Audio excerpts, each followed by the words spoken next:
For 40 years, I've kept a secret that could rewrite human history. What a family of creatures who shouldn't exist finally taught me about my own species is something that still wakes me in the middle of the night, sweating and terrified. Not of them, of us. My name is Robert Dalton.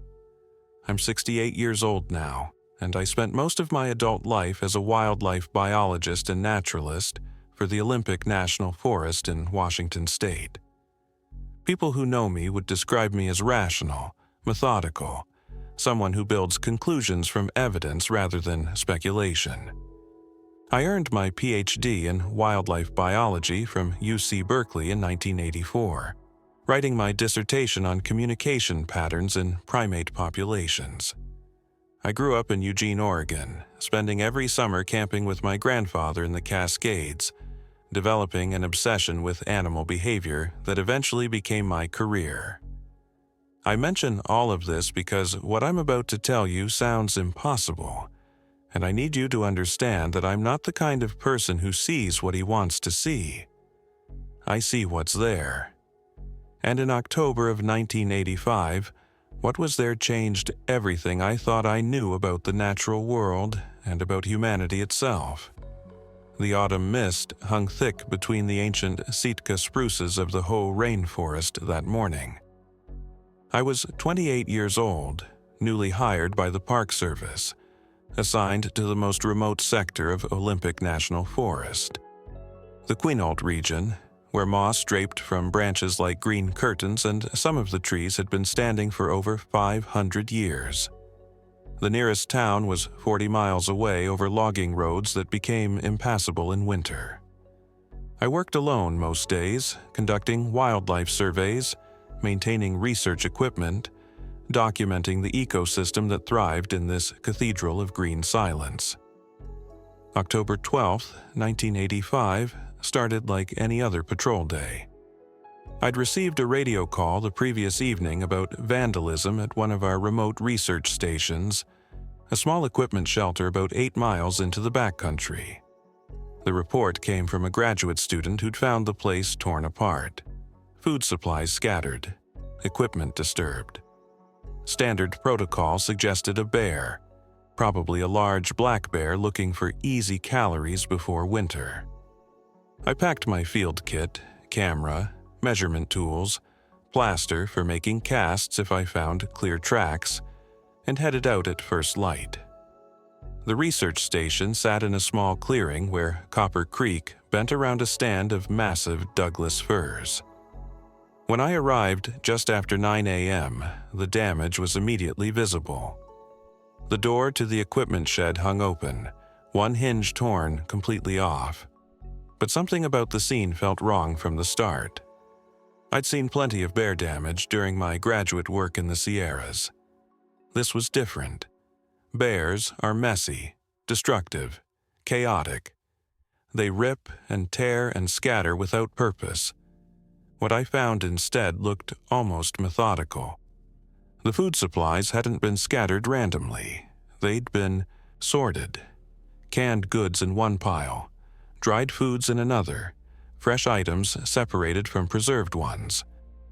Equipment hadn't been destroyed, it had been carefully dismantled. A weather station lay on the ground with its components arranged in a neat row, as if something had been studying how it fit together. My heart began beating faster. I pulled out my camera and started documenting everything, working in the systematic grid pattern I'd learned in graduate school. That's when I found the footprint. It was pressed deep into the soft mud near the creek bank, maybe 15 feet from the shed. I knelt down, pulling out my measuring tape with hands that had started to shake slightly. 19 inches long, 7.5 inches wide at the ball of the foot. The depth of the impression suggested something incredibly heavy, probably somewhere between 700 and 900 pounds, based on the soil consistency and the way the edges held their shape. But it was the structure that made my breath catch. 5 distinct toes, clearly visible, a prominent arch, an opposed big toe that showed articulation. weight distribution that could only come from a bipedal stride. I'd studied primate locomotion extensively during my doctoral work. I knew gorilla tracks, chimp tracks, every known great ape footprint pattern. This was humanoid in structure, but far too large to be human. The stride length, which I measured by finding 2 more prints leading away from the creek, was 73 inches, 6 feet between steps. I made a plaster cast of the clearest print, my hands surprisingly steady despite the implications of what I was recording. I took photographs from every angle, sketched the print in my field notebook with detailed annotations, documented the surrounding disturbance patterns. The professional part of my brain cataloged data, while another part, a more primitive part, screamed that I needed to leave immediately. The forest had gone completely silent. No birdsong, no rustling of small mammals in the underbrush. No insects. Just the soft whisper of wind through the canopy and the distant rush of the creek. I'd read about this phenomenon in predator ecology. Prey species fall silent when an apex predator is near. It's an instinctual response, a freeze in the hope of avoiding detection. I was experiencing it firsthand, and my body understood before my mind fully processed it. Something large was watching me. That's when I heard the sound. Low, resonant, a vocalization that seemed to vibrate in my chest cavity rather than my ears. Not a growl, not quite a howl, something I'd never heard before and couldn't categorize. It came from somewhere beyond the tree line, maybe 80 yards into the dense forest. I stood slowly, one hand instinctively moving to the bear spray on my belt, though some part of me already understood that whatever made that sound wasn't something bear spray was designed to handle. Movement caught my eye. Between 2 massive Sitka spruces, partially obscured by shadow and the ever-present mist, stood a figure. For a split second, my brain tried to rationalize it as a person, maybe another researcher in dark clothing. But the proportions were all wrong. Too tall, easily 8 feet or more. Too broad, shoulders that would make a professional linebacker look narrow, and covered entirely in hair, a deep reddish brown that seemed to absorb the filtered forest light. We looked at each other across that clearing. I couldn't move. Every muscle in my body had locked. The creature's face was partially hidden in shadow, but I could make out dark eyes that reflected the dim light. A heavy brow ridge, a flat nose. It wasn't aggressive. It simply stood there, observing me the way I might observe a wild animal I was studying. Then it did something that would become the foundation of everything that followed. It reached out one massive arm and deliberately touched the trunk of the tree beside it. Then it touched its own chest. Tree. Self. The gesture was unmistakable, intentional, communicative. My photographer's instinct screamed at me to raise my camera. My scientific training demanded documentation, but my hands wouldn't cooperate. They remained frozen at my sides, one still touching the bear spray I would never use. We stood like that for what might have been 30 seconds or 3 minutes.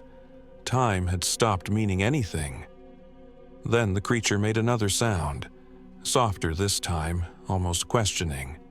And with a fluid motion that seemed impossible for something so massive, it turned and disappeared into the forest. I heard heavy footfalls and breaking branches growing fainter as it moved away. I don't remember getting back to my truck. The next clear memory I have is sitting behind the wheel, my field notebook open on my lap, staring at the measurements I'd recorded. 19 inches, bipedal, intelligent behavior, deliberate communication. I drove back to the ranger station in complete silence, my mind struggling to reconcile what I'd seen with everything I knew about biology, zoology, the possible and impossible. When I finally sat down that night in my small cabin on the station grounds, I opened my personal journal and wrote down every detail while it was fresh. The creature's size, its movements, the intelligence in its eyes, that deliberate gesture of communication. I sketched what I'd seen, trying to capture the breadth of its shoulders, the structure of its face, the way it had moved through the forest with impossible grace. I didn't know it then, but that October morning would become the defining moment of my entire life. The creature I'd seen, the one that shouldn't exist, the one that lived only in campfire stories and discredited folklore, would become my teacher, my friend, my responsibility. And over the next 4 decades, it would reveal truths about humanity that would break something fundamental inside me. Truths about what we're capable of. Truths about what we've done. And, most terrifying of all, truths about what we'll do again if we don't learn to see ourselves clearly. The real monsters, I would learn, don't hide in the forest. They walk upright, build cities, write history books, and never remember the victims they've erased. I returned to that clearing 3 days later, my truck bed loaded with offerings I hoped might bridge the impossible gap between species.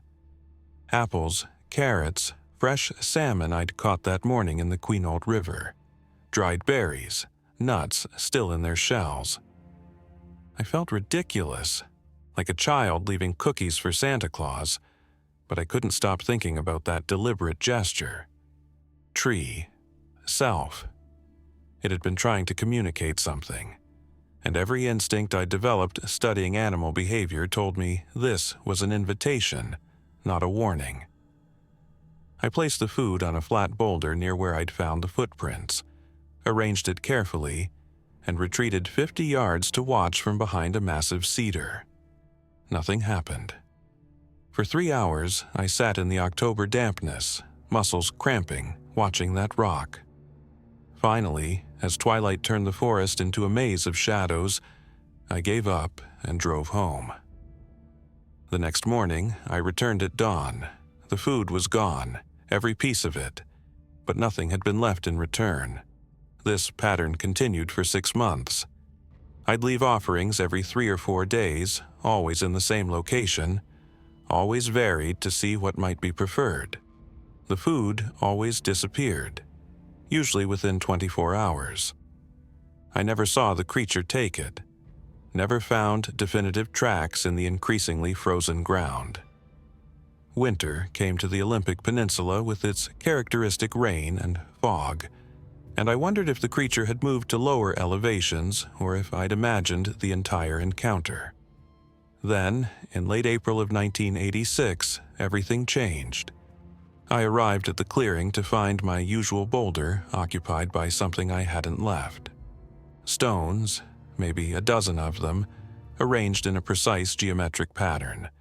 A circle with radiating lines, like a child's drawing of the sun. My hands trembled as I photographed it from every angle. This wasn't random. This wasn't an animal accidentally disturbing my offerings. This was deliberate communication, a response to my gesture of food. I sat down hard on the wet ground, staring at those arranged stones, understanding that I was witnessing something profound. They had language. They had symbolic thought. They were trying to talk to me. Over the next 2 years, I developed a routine that consumed every spare moment of my life. 3 times a week, I'd hike to our clearing, always bringing food, always documenting what I found. The stone arrangements became more complex. Sometimes they'd form patterns I couldn't interpret. Other times, they seemed to indicate direction, pointing toward specific areas of the forest. By the spring of 1988, I'd begun leaving something new alongside the food. Simple drawings on waterproof paper, secured under rocks. A sun, a tree, a stick, figure of a human. A stick figure of the creature, tall and broad-shouldered. The first time they responded with their own drawing, I actually cried. It was scratched into a piece of bark, crude but unmistakably intentional. Multiple figures, clearly meant to represent the creatures, standing among trees. And separated from them by a line scratched deep into the wood, human figures with arms raised in what could only be aggressive postures. Weapons, maybe, or threats. They were showing me their perspective, their experience of us. Fear, danger, a history of conflict I couldn't yet fully understand. I started bringing more complex drawings, maps of the local area with question marks, images of shelter, trying to ask where they lived. The responses came slowly, sometimes taking weeks, but they came. By 1990, we'd established a vocabulary of maybe 30 symbols, circles for meeting places, wavy lines for water, triangles for danger. And gradually, impossibly, the creature I'd first seen began appearing during my visits. Not every time, but often enough that I began to recognize him specifically. A male, I was fairly certain, massive even compared to what I'd expect from the species. His shoulders were so broad they reminded me of atlas stones from strongman competitions, and privately, I began thinking of him as Atlas. He'd watch from the tree line, sometimes for just a few minutes, sometimes for an hour. Always cautious, always keeping distance. Then came the others. In August of 1990, Atlas appeared with a smaller figure. Female, I thought, based on the slightly different proportions, lighter coloring, a beautiful reddish-brown instead of Atlas's darker fur. She was more nervous than he was, hanging back, watching me with eyes that held generations of learned wariness. I named her Willow in my private journals because of her lighter coloring and more graceful movements. A month later, they brought a juvenile. Much smaller, maybe 5 feet tall, gangly in the way of adolescents everywhere. The young one was curious in a way the adults weren't, edging closer than they allowed, tilting its head when I spoke softly, studying my movements with obvious fascination. I called her Cedar, and watching her watch me, I understood I wasn't just observing a species. I was witnessing a family. The drawings became more sophisticated. Atlas proved to be an exceptional learner, copying my style, improving his precision with each exchange. He'd study my sketches for long minutes before retreating into the forest, and when he returned days later with his responses, I could see him incorporating techniques I'd used. Perspective, proportion, detail. Cedar watched every exchange with intense focus, sometimes making soft vocalizations that Atlas would answer. They were teaching her, I realized. This wasn't just communication between him and me. This was a lesson in cross-species interaction, passed from parent to child. October of 1991 brought the first major revelation. I arrived at the clearing to find Atlas already there, something unusual in itself. He was agitated, pacing, making low sounds I'd never heard before. In his massive hands, he held something wrapped carefully in woven cedar bark. The weaving itself was remarkable, tight and precise, showing sophisticated manual dexterity. He placed it on our boulder and stepped back, gesturing toward it, then toward me. Inside the bark wrapping was a stone tool unlike anything I'd seen in museums or archaeological texts. It was a compound tool, roughly 8 inches long, with multiple worked edges serving different functions. One edge was sharp for cutting. Another showed signs of scraping use. There were grooves carved into the handle portion, clearly meant for binding additional materials. The stone itself had been worked with incredible skill, flaked and shaped with an understanding of lithic technology that should have required generations of knowledge transfer. This wasn't primitive, this was sophisticated. Atlas drew furiously in the dirt beside the boulder. Multiple figures of creatures, large and small, arranged in what could only represent generations. He drew the tool being passed from one figure to another, down a line that he indicated with sweeping gestures meant spans of time. Then he used the stick to draw moon phases in rapid succession, over and over, trying to convey duration I couldn't quite calculate. Hundreds of cycles. Hundreds of years, maybe. This tool had been passed down through his family, preserved and protected. A piece of inherited culture that proved they had history, tradition, generational knowledge transfer. I looked at Atlas with new understanding flooding through me. These weren't just intelligent animals adapting to their environment. This was a culture. A people with inheritance, with preservation of knowledge, with teaching and learning that spanned lifetimes. He drew more, showing me other tools hidden in specific locations, making urgent gestures that I interpreted as a plea. These must stay secret. These must be protected. Other humans couldn't know. By 1992, I had met with the family over 200 times. I documented every interaction in journals I kept encrypted and hidden. Cedar, now clearly an adolescent female, had grown comfortable enough to approach within 10 feet of me, though Atlas and Willow never allowed her closer without one of them positioned between us. The family had shown me 3 separate caches of preserved objects, each one hidden with care that spoke to generations of practiced concealment. Stone tools, carved wooden implements that had somehow survived in the dry microclimates of hidden caves, even what appeared to be primitive cordage made from twisted plant fibers. But I'd also begun noticing something troubling. Atlas was becoming increasingly agitated with each passing month. More hikers were discovering the remote areas of Olympic National Forest. Budget cuts meant fewer, rangers covering more territory, which meant more unreported human activity. Atlas would bring me evidence of intrusions, burned branches from illegal campfires, trash left behind. Once, he led me to a hunting blind someone had constructed in a tree, far outside any legal hunting zone. Each time, his distress was palpable. His territory was shrinking. His family's safety was being compromised by people who had no idea what they were pushing deeper into extinction. Then, in late January of 1992, Atlas did something that changed everything again. He appeared at the clearing with Cedar, both of them carrying crude drawing materials. Cedar worked while Atlas watched, and what she created made my throat tighten. She drew a cave entrance, detailed enough that I might recognize it if I saw it.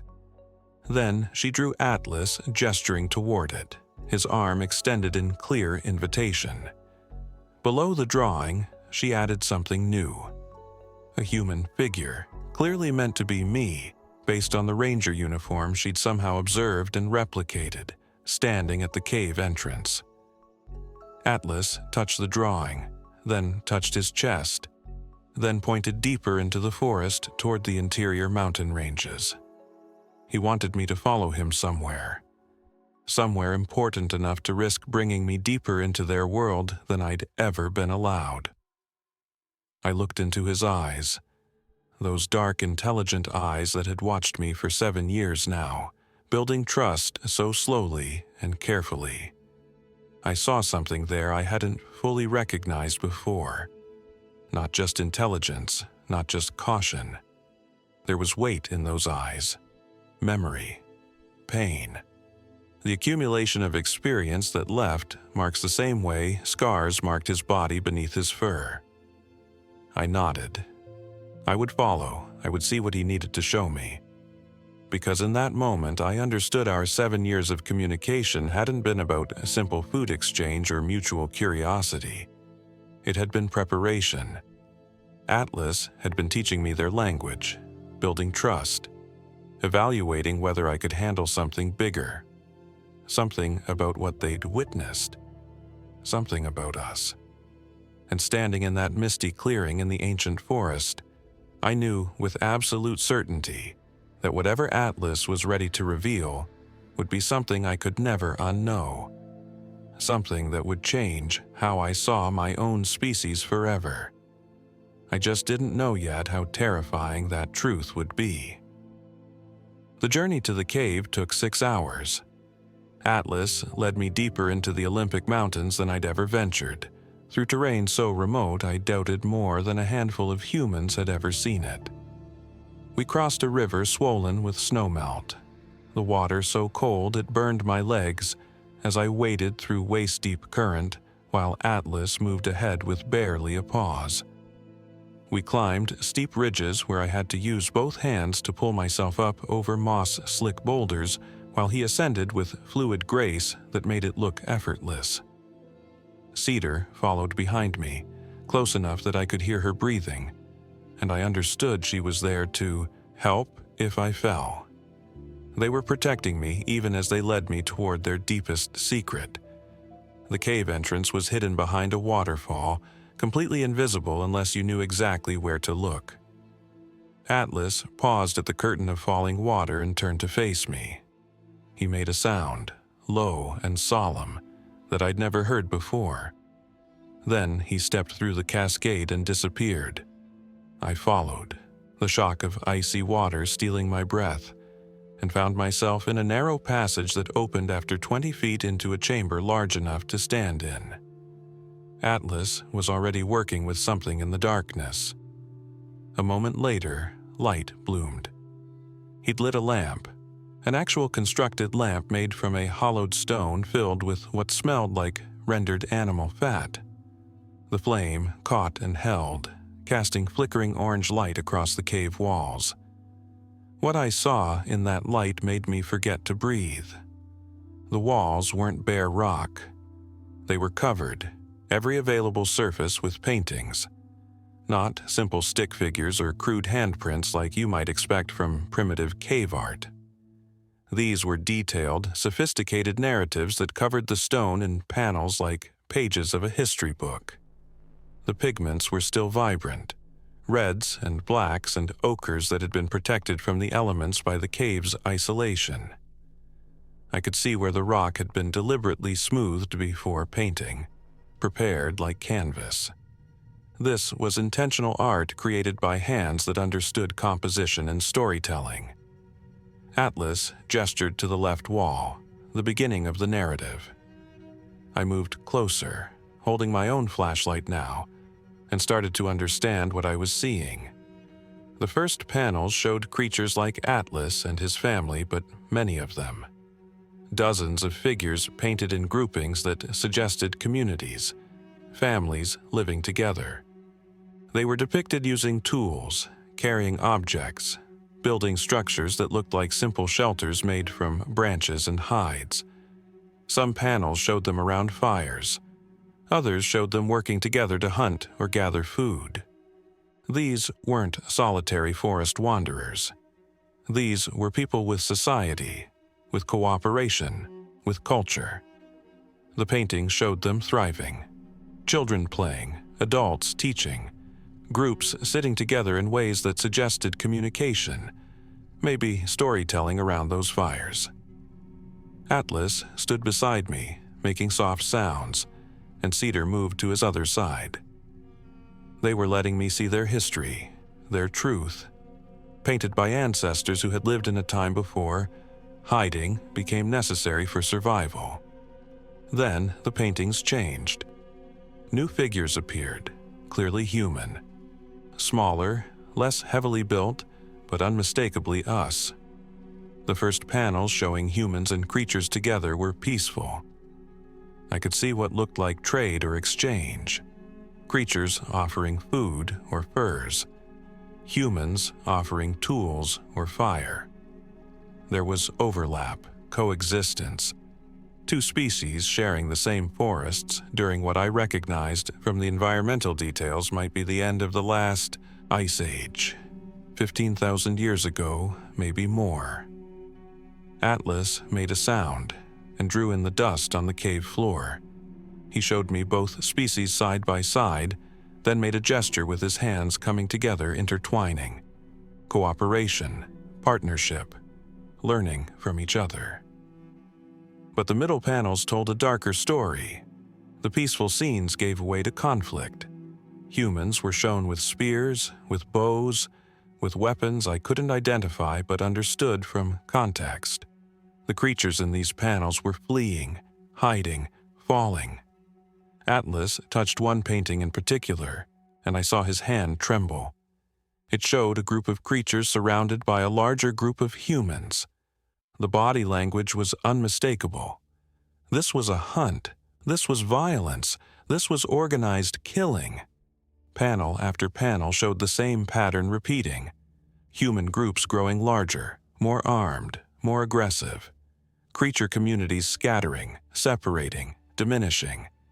Some paintings showed what could only be described as raids or attacks. Shelters burning, families separated. The artistic detail was devastating. Individual faces showed terror, pain, loss. These weren't generic representations. These were specific memories, specific tragedies, painted by survivors who needed to record what had been done to them. Atlas moved to another section of wall and pointed urgently. These panels showed something that made my stomach turn. Creatures were depicted with tools, with innovations, showing humans how to work stone, how to build better shelters, how to manage fire more effectively. The teaching was clear in the composition. Creature hands guiding human hands, knowledge being transferred. Then the next panel showed humans using those same skills, those same tools, but the creatures were absent, gone, eliminated. We hadn't just learned from them, we'd taken their knowledge and then destroyed them so thoroughly that history would never record they'd been our teachers. The final panels on the main wall showed the survivors. Small groups, isolated, moving deeper into wilderness areas. Parents teaching children to hide, to avoid humans, to stay silent and invisible. The population numbers suggested by the paintings diminished with each generation. Where earlier panels had shown dozens of figures, the later ones showed only handfuls. And the very last painting, still vibrant as if it had been touched up or renewed over generations, showed a single family. 2 adults, 1 child, alone in vast forest. The loneliness of it, the isolation, was painted so effectively I felt it in my chest like physical pressure. I turned to Atlas with tears running down my face. He was watching me, waiting to see if I understood. I did. This wasn't mythology. This wasn't legend. This was recorded history from the perspective of the victims. His people had witnessed the rise of human dominance, had helped us advance, and had been systematically eliminated for their generosity. We'd committed genocide against an intelligent species, and then erased them so completely from our records that their existence became folklore. Atlas moved to a corner of the cave where objects were stored in careful arrangement. He pulled out newspaper clippings, yellow with age, protected in what looked like sealed bark containers. How he'd obtained these, I couldn't imagine, but he'd been collecting evidence for years. Archaeological reports from the 1960s and 70s. Articles about strange finds that were later recanted or buried. References to unusually advanced tools discovered in sites that predated supposed human innovation by thousands of years. Tools that had been quietly removed from public record or explained away as anomalies. He spread these out on the cave floor and pointed to dates. 30,000 years ago. 25,000 years ago. Exactly when human groups supposedly made sudden leaps in technological advancement. The implication was staggering. What if those leaps weren't human innovation at all? What if we'd learned from another species, taken their accumulated knowledge, and then eliminated them so thoroughly that we could claim their achievements as our own? Atlas drew more in the dust. He showed me humans with modern weapons, modern tools. Then he showed the pattern repeating. Not just with his people, but with other groups of humans. He'd been watching us for his entire life, collecting evidence of human behavior, trying to understand the species that had destroyed his ancestors. And what he'd witnessed was the same pattern over and over. Humans encountering others, learning from them, taking what we wanted, and then eliminating anyone we perceived as competition or threat. I looked at the cave walls again, at the history painted there by hands that had every reason to hate humans but had instead chosen to remember, to record, to bear witness. Cedar moved closer to me and made a soft sound. She was young enough that this history was something taught to her, not lived. But Atlas and Willow had grown up with these paintings, with this truth. They carried the weight of generational trauma, of being among the last survivors of a people who had once thrived across these mountains. Atlas touched one final painting I'd missed, tucked in a shadowed alcove. It showed a single human figure standing separate from other humans, hands extended toward a creature family. Not threatening, not attacking, different. He touched that painting, then touched my chest, then his own. He was telling me why he'd taken the risk 7 years ago, why he'd approached me instead of remaining hidden like every instinct told him to do. He'd been watching for someone different, someone who might listen, someone who might understand and remember what his people had witnessed, someone who might learn from history instead of repeating it. I placed my hand on the cave wall, feeling the ancient stone beneath my palm, the paintings that held truth too dangerous to speak. I understood now why they hid, why they remained shadows and legends instead of stepping into the light. Because being proven real meant being vulnerable. It meant becoming the other again. And humans, as their 40,000-year history showed them, always eventually destroyed the other. We didn't just hunt them to near extinction.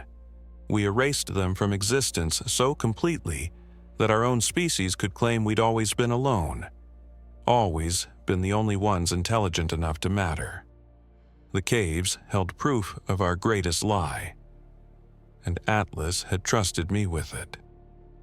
Over the next decade, Atlas revealed 3 more cave sites scattered across the most remote sections of the Olympic wilderness. Each one told the same story with different details, different artistic styles that suggested different family groups had maintained their own historical records. One cave, accessible only by rappelling down a cliff face that nearly killed me twice, contained wooden artifacts preserved in the bone-dry interior. Carved figures barely 6 inches tall, worn smooth by countless hands, depicting creatures in various poses of daily life. Teaching, building, caring for young. These weren't crude totems. These were art pieces that required fine motor control and aesthetic sensibility. In another cave, I found what looked like an early writing system. Symbols carved into preserved bark that repeated in patterns suggesting syntax, grammar, actual language structure. This wasn't primitive communication. This was literature, history, knowledge recorded for future generations who might need to remember. I documented everything in journals I kept hidden in a locked safe in my cabin. Photographs, sketches, translations I attempted of the symbol systems, carbon dating estimates based on geological context, and artifact preservation. The evidence was overwhelming. These creatures had possessed proto-civilization thousands of years before humans supposedly invented it in Mesopotamia. And we'd stolen it, adapted it, claimed it as our own, then erased the original creators so completely that their existence became campfire stories told to scare children. In 2003, I made a decision that nearly destroyed my career. I reached out to my old mentor, Dr. Helen Voss, now a renowned primatologist at Berkeley. We'd stayed in occasional contact over the years, and she'd always encouraged my field research even when I couldn't explain exactly what I was studying. I called her from a payphone in Port Angeles, paranoid enough by then to avoid any traceable communication, and asked if we could meet somewhere private. She heard something in my voice that made her agree immediately. We met at a state park 3 hours south, walking trails empty in the off-season rain. I told her everything. Showed her photographs of the cave paintings, the tools, the artifacts. Showed her my documentation of 17 years of interaction with a family of creatures that shouldn't exist. I expected skepticism, dismissal, maybe concern for my mental health. Instead, she went very quiet for a long time. Then she told me something that made my blood run cold. She'd seen similar evidence before.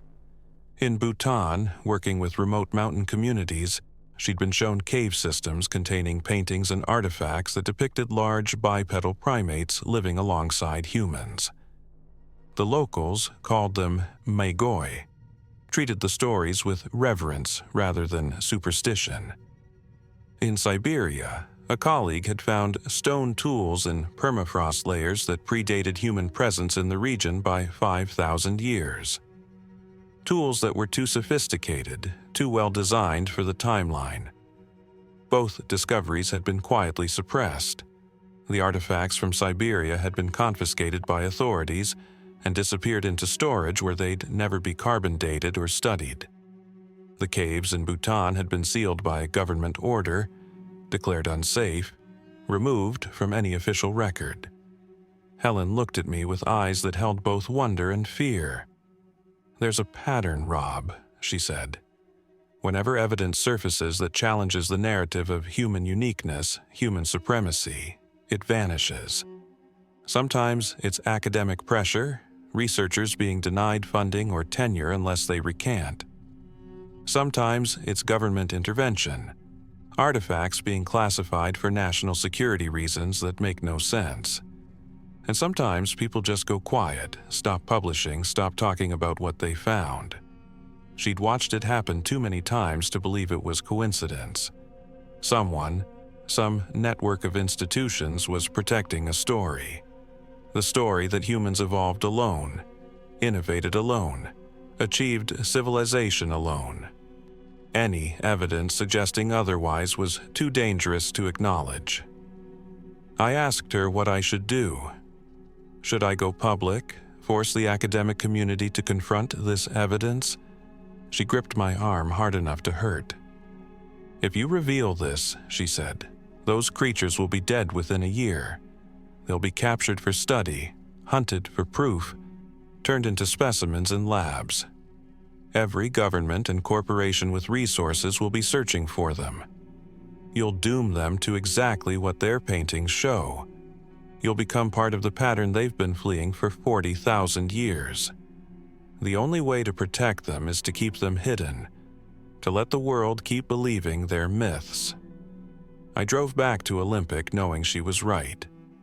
My responsibility wasn't to science or truth or academic glory.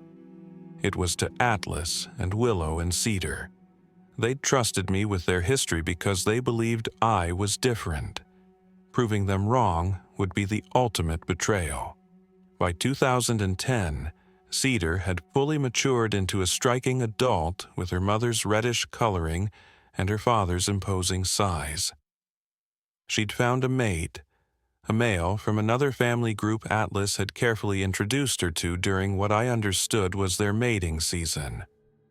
I'd watched their courtship from a respectful distance, seen the male bring gifts of food and carefully constructed tools to prove his worthiness.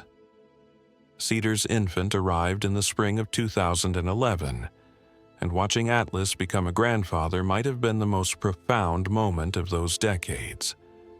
The gentleness with which he held that tiny creature, the soft vocalizations he made, the protective way he positioned himself between his grandchild and even me, someone he'd trusted for 25 years. This wasn't animal behavior. This was grandparental love identical to what I'd seen in my own family. But Cedar had learned something her parents never quite managed. She'd learned English. Not speaking it, her vocal anatomy couldn't produce most of our sounds, but understanding it. I'd been talking to the family throughout our interactions, narrating my actions, explaining what I was doing, thinking it helped them predict my behavior. Cedar had been listening, absorbing, learning. By 2012, she could respond to complex instructions, could understand questions I posed, could communicate increasingly sophisticated ideas through the combination of drawings and the limited words she could scratch into dirt or bark. One afternoon, she wrote something that made me sit down hard on the wet ground. She'd been practicing letters for months, her huge fingers surprisingly delicate as she formed shapes in the soft earth. This time, she wrote carefully, checking each letter, "You good human. You remember." Below it, she drew what I recognized as a grave marker, the kind you'd find in any cemetery. Then she drew a creature figure with an axe through it. Then she wrote again. "We forget we die. You remember we live." She was telling me their survival depended on memory. Not just their own generational memory preserved in cave paintings, but my memory, a human witness who could carry their truth even if they vanished entirely. I was their insurance against total extinction, their guarantee that someone would know they'd existed, they'd mattered, they'd been people with culture and history and love for their children.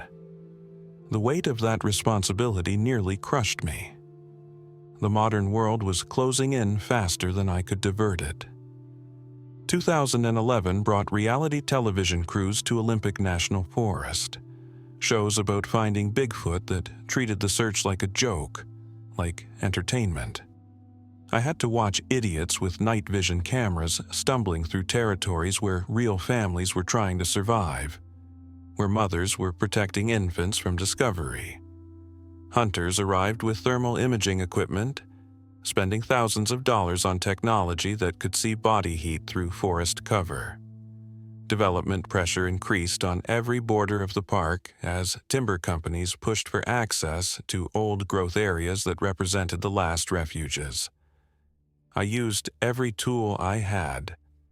I filed false reports of sightings in completely different areas, sent crews on wild chases hours away from where Atlas's family actually lived.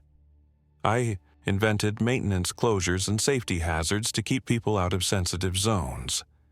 Once, I confiscated thermal equipment from hunters who'd gotten too close, claiming it violated park regulations I might have made up on the spot. My supervisors started questioning my judgment. Colleagues wondered if isolation had made me paranoid. My performance reviews noted concerning behavior, unexplained territorial protectiveness, resistance to standard patrol protocols. But I kept the family safe for another season, and another. Atlas showed me close calls I never knew about. Thermal footage from a ridge where they'd been hiding just hours before. Hikers who'd photographed unclear shapes in distant tree lines that might have been cedar. Each piece of evidence he brought me showed how dangerously close they were to discovery, how technology was stripping away the shadows that had protected them for millennia. In December of 2012, Atlas brought me to a location I'd never seen before. A hidden valley accessible only through a cave system that required crawling through passages barely wide enough for my body. Inside the valley, sheltered and isolated, was a burial ground. Hundreds of skeletons, carefully arranged, covered with stones and cairns that showed deliberate funeral practices. Some of the bones showed marks of violent death. Arrow impacts, blunt force trauma. These weren't natural deaths. These were massacre victims, preserved here by survivors who'd needed to remember. Atlas stood among the cairns, and I understood. This was his lineage, his history, proof that his people had once numbered in the thousands, had lived across these mountains in communities that thrived until we decided they couldn't be allowed to exist.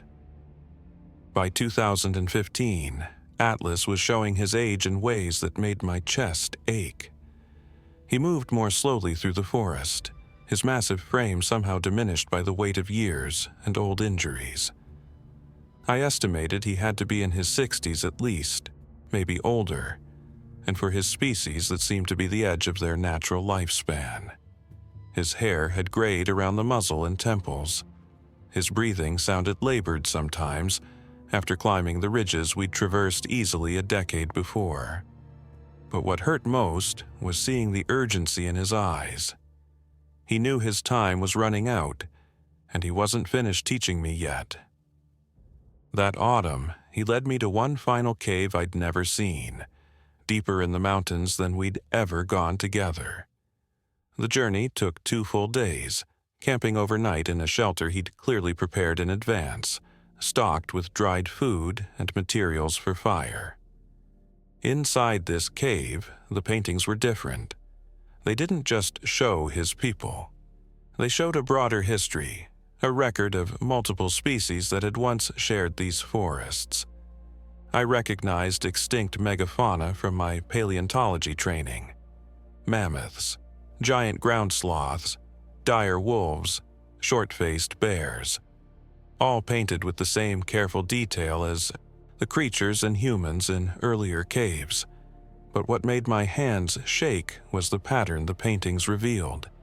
Each species was shown thriving, then declining, then vanishing. And in almost every sequence, humans appeared near the end. We were there when the mammoths disappeared. There when the giant sloths vanished. There when ecosystem after ecosystem collapsed under pressure we'd helped create. Atlas's people had been recording extinctions for 40,000 years, and in their history, humans were the common variable, the constant presence when other species ceased to exist. Atlas used a combination of drawings and gestures I'd learned to interpret. He showed me how his people had watched humans grow more numerous, more aggressive, more successful at eliminating anything we perceived as competition for resources or territory. But then, he showed me something that made the cave seem to close in around me. He drew humans in groups, then drew lines dividing those groups. He showed conflict not between species, but within our own. He'd been collecting evidence of human behavior for decades, and in a corner of the cave were newspapers, magazines, photographs he'd somehow gathered, Holocaust images, lynching photographs, newspaper coverage of Rwanda, Bosnia, Cambodia, pictures of slavery, of segregation, of internment camps. He spread them out on the cave floor with careful deliberation. Then he drew in the dust, human figures on one side, human figures on another side, a line between them. Weapons raised. He was showing me the pattern. We didn't just eliminate other species. We eliminated each other whenever we designated some group as other, as different, as threatening to whatever we decided was rightfully ours. Cedar joined us then. She'd grown even more sophisticated in her communication, had taught herself to read from books I'd brought over the years. She scraped words into the cave floor with a sharp stone, working slowly, checking each letter. "You are dangerous." She paused, making sure I was watching. "Not because you kill." Then she wrote more. "Because you forget you killed." She showed me what she meant through a series of drawings. Humans committing violence, time passing, the same humans building monuments to peace. More time passing. The violence starting again. The cycle repeating endlessly. She'd been studying human history through the materials I'd shared, through newspapers Atlas collected, through observations of our behavior over her lifetime, and what she'd concluded was terrifying in its accuracy. We were capable of extraordinary things: compassion, art, science, love. But we were also capable of seeing intelligence and choosing to destroy it anyway, of witnessing beauty and choosing to eliminate it, of knowing truth and choosing to bury it. Atlas made me understand their greatest fear. It wasn't being hunted to extinction, though that remained a constant threat. It was being discovered, because once their existence was proven, once they were acknowledged as real, they became other again, and humans always, eventually, destroyed the other. He showed me the historical pattern through his collected evidence. First, contact between groups, initial coexistence, resource competition developing, dehumanization of the other beginning, violence escalating, elimination justified. We'd done it to his people 40,000 years ago. We'd done it to indigenous populations on every continent. We'd done it to religious minorities, ethnic groups, anyone we could designate as fundamentally different from ourselves. The warning they'd spent 30 years teaching me wasn't about their survival. It was about human nature, about what we were capable of, about what we'd always been capable of and what we'd always choose to do unless we learned to recognize the pattern in ourselves. In late 2018, the crisis I'd been dreading finally arrived. A development company purchased land bordering the park's eastern edge. They brought in private security teams equipped with technology I'd never seen in civilian hands. Military-grade thermal imaging, motion sensors that could detect large animals from half a mile away, drone surveillance that mapped the terrain in three-dimensional detail. They claimed they were conducting environmental surveys before logging operations. What they were really doing was hunting for proof of something valuable they'd heard rumors about. Atlas showed me the evidence. Drone footage he'd watched from hiding, knowing he was being recorded but unable to prevent it. Thermal signatures captured from ridges where his family had been resting. Ground sensors triggered by Cedar's infant taking its first exploratory trips away from its mother. The noose was tightening, and technology had made invisibility almost impossible. I did something that probably ended any chance of advancement in my career. I sabotaged their equipment, damaged sensors in ways that looked like animal interference, corrupted data files, filed official complaints about unpermitted drone activity, made up violations and threatened legal action. The company pushed back hard, questioning my authority, my judgment, my mental stability. My supervisors called me in for meetings where they asked careful questions about stress, about isolation, about whether I needed time away from field work. But I bought the family 6 more months. 6 more months of relative safety while the company dealt with bureaucratic delays I'd created. Atlas knew what I'd done, the risk I'd taken, the price I might pay. One evening, he approached closer than he'd ever come before. Close enough that I could see every detail of his weathered face, every scar, every gray hair. He reached out slowly and touched my shoulder with his massive hand. Just rested it there for a moment. The gesture was unmistakable. Gratitude, family, love that transcended species. In March of 2019, Atlas was dying. I could see it in how he moved, how he breathed, how his eyes had gone distant with pain he was trying to hide. He brought me to the original cave one final time, the first one he'd shown me decades ago with the paintings of his people's history. He was barely strong enough to make the journey, leaning on Cedar for support, stopping frequently to rest. Inside, by lamplight that flickered across ancient pigments, he created one final painting. It showed the creatures disappearing, their figures fading at the edges like smoke. But the humans in his painting continued on, growing more numerous, more technologically advanced. Cities rising, forests shrinking. The earth shone with humans everywhere, and no other large intelligent species remaining. In the corner, he painted himself, old and dying, passing something to a human figure that could only be me. Knowledge, warning, truth, the responsibility of witness. He touched the painting, touched his chest, then touched mine with a finality that told me this was goodbye. He was giving me his people's history, their memory, their witness of what humans were capable of. The burden of remembering so that maybe, somehow, we might learn before we destroyed everything, including ourselves. Atlas died 3 weeks later.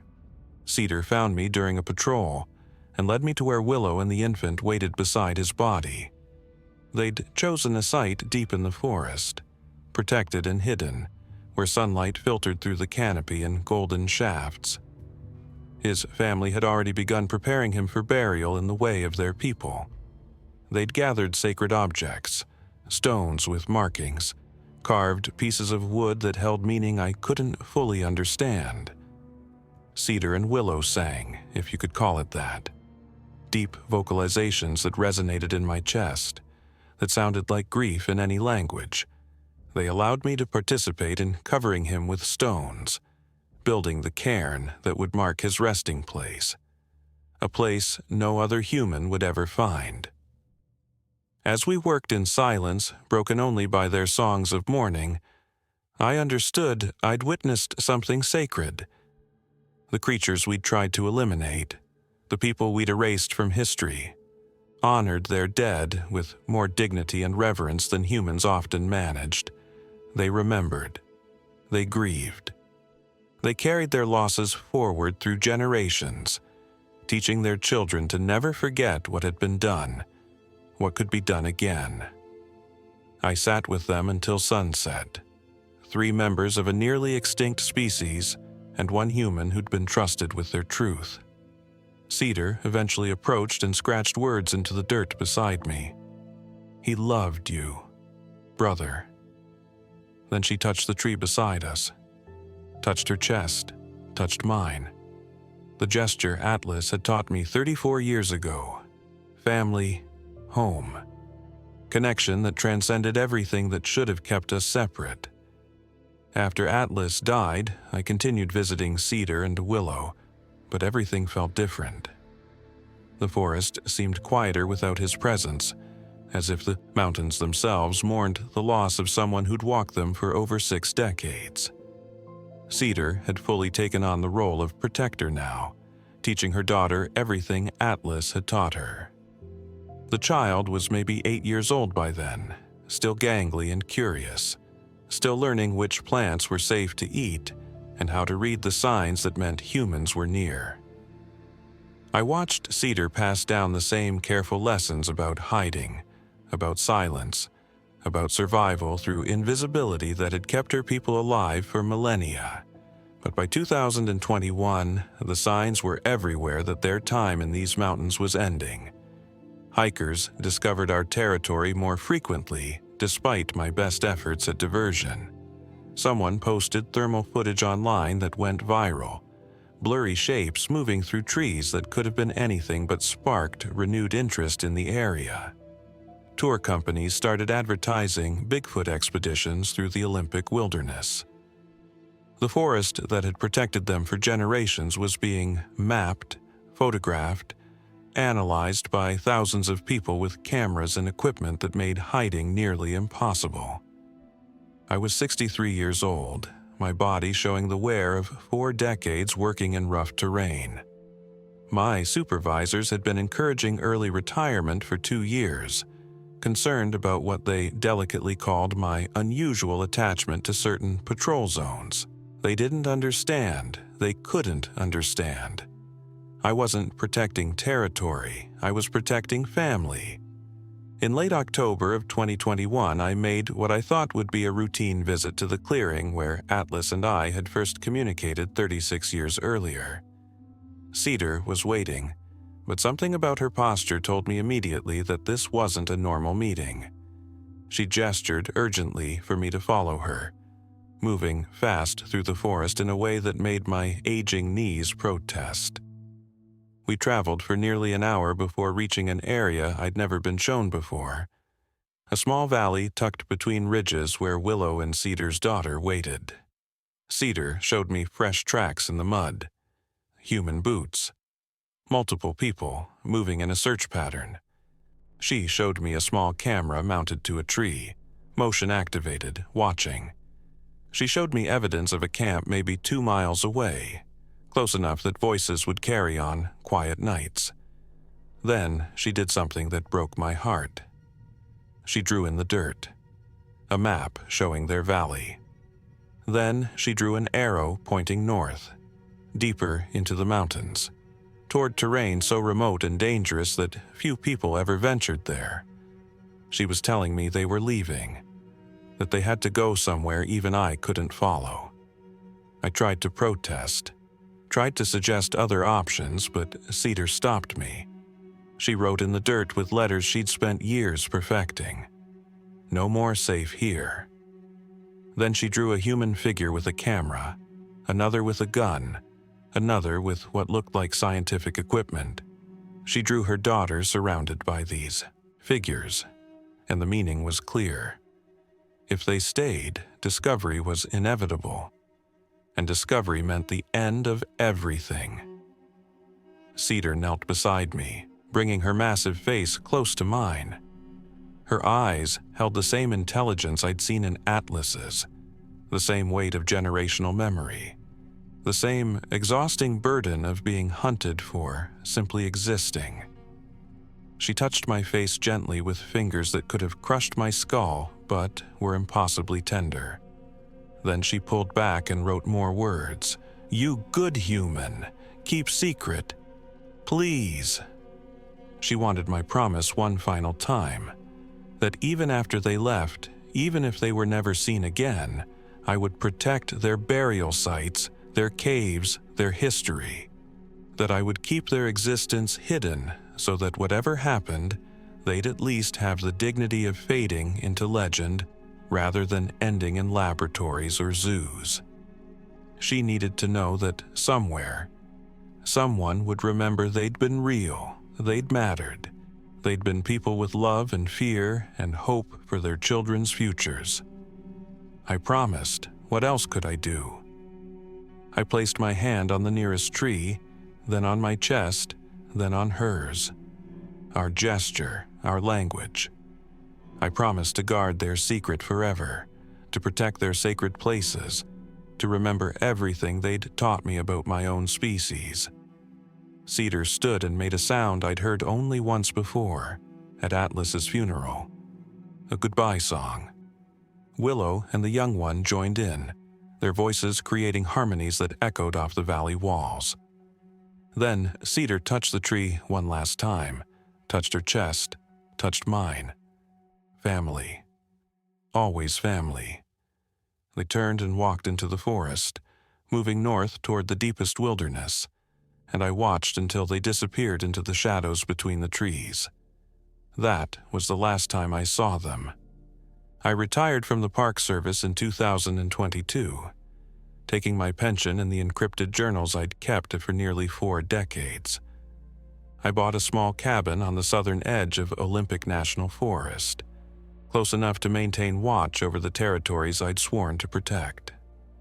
Close enough to continue leaving offerings in places only I knew about, hoping that maybe, somehow, they'd found refuge somewhere beyond human reach. I live now with knowledge that weighs more than any burden I've ever carried. Humanity's greatest advancements might have been stolen from a species we then eliminated. We're capable of seeing intelligence in other beings and choosing to destroy it anyway rather than share the world with them. We commit atrocities, feel brief remorse, rewrite the history, and repeat the pattern. We've done it for 40,000 years. We're doing it now. We'll do it again unless something fundamental changes in how we see ourselves and others. The question isn't whether Bigfoot exists. I know they exist because I spent 40 years learning their language, sharing their food, mourning their dead, and loving them as family. The question is what their existence and our response to it says about us as a species. Atlas spent decades teaching me that humans are capable of extraordinary things: compassion, creativity, the ability to connect across impossible divides. But we're also capable of designating anyone or anything as other and then justifying their elimination because they threaten our resources, our dominance, our story about being the only intelligence that matters. I still leave food in hidden places. Apples, salmon when I can get it. Supplies that disappear overnight in ways that might be raccoons or might be something else. I want to believe they survived, that Cedar is teaching her daughter the old ways in mountains so remote that humans haven't mapped them yet. I want to believe there's still time for them. Still hidden valleys where the people who remember can live in peace. But I know the truth Atlas showed me in those caves. Every species that shares space with humans eventually gets pushed to extinction or the edge of it. We've eliminated our competitors for hundreds of thousands of years. We're doing it right now to countless species through habitat destruction and climate change, and the simple fact that we refuse to make room for others. The creatures who taught me this aren't warning me about what might happen to them. They're warning me about what we are, what we've always been, what we'll continue to be unless we learn to recognize the pattern and choose differently. So, now you know what I know. Somewhere in the Pacific Northwest, if they've survived, the last members of an ancient people are hiding from the species that eliminated their ancestors and rewrote history to erase the evidence. They remember 40,000 years of human behavior. They've witnessed our best and our worst. They've seen us build civilizations and commit genocides. They've watched us eliminate anything we label as other, then forget we did it, then do it again. The terrifying revelation they gave me isn't that an intelligent species exists in our forests. It's that we're exactly what they've always known us to be. A species that erases. A species that forgets. A species that will designate any group as fundamentally other and then justify their destruction because we've convinced ourselves the world belongs only to us. I'm 68 years old now. The journals I've kept are sealed and hidden, to be destroyed when I die. The cave locations are marked in codes only I understand. The evidence of what humans did 40,000 years ago and what we're still doing will stay buried with me, because revealing it would doom the last survivors to the same fate that befell their ancestors. And I won't be the one who finishes what we started so long ago. But I'm telling you this story anonymously in the hope that maybe it will matter, that maybe someone will hear it and understand the warning. We are capable of eliminating anything that threatens our dominance. We've done it to species, to cultures, to entire peoples. We've built our civilization on top of bones we refuse to acknowledge, and we're running out of time to change before we're the only ones left, alone on a planet we've stripped of everything that made it worth saving. I still leave food. It's always gone by morning. And in that small mystery, in that possibility that they've survived, I find the only hope I have left. That somewhere beyond the reach of cameras and drones and human certainty, the people who remember are still there, still teaching their children to hide, still painting their truth on cave walls we'll never find, still carrying the weight of 40,000 years of witnessing what we are. And if you're listening to this and wondering if it's true, ask yourself this: why are we so desperate to prove Bigfoot exists? Is it curiosity, scientific interest, or is it the same drive that's pushed us to hunt, capture, catalog, and control every other species we've encountered? Atlas knew the answer. Cedar knew it. That's why they stayed hidden. Because being proven real meant becoming vulnerable to the species that's spent its entire existence eliminating anyone who dares to share the world with us. And that, more than any creature lurking in shadows, is what should terrify you.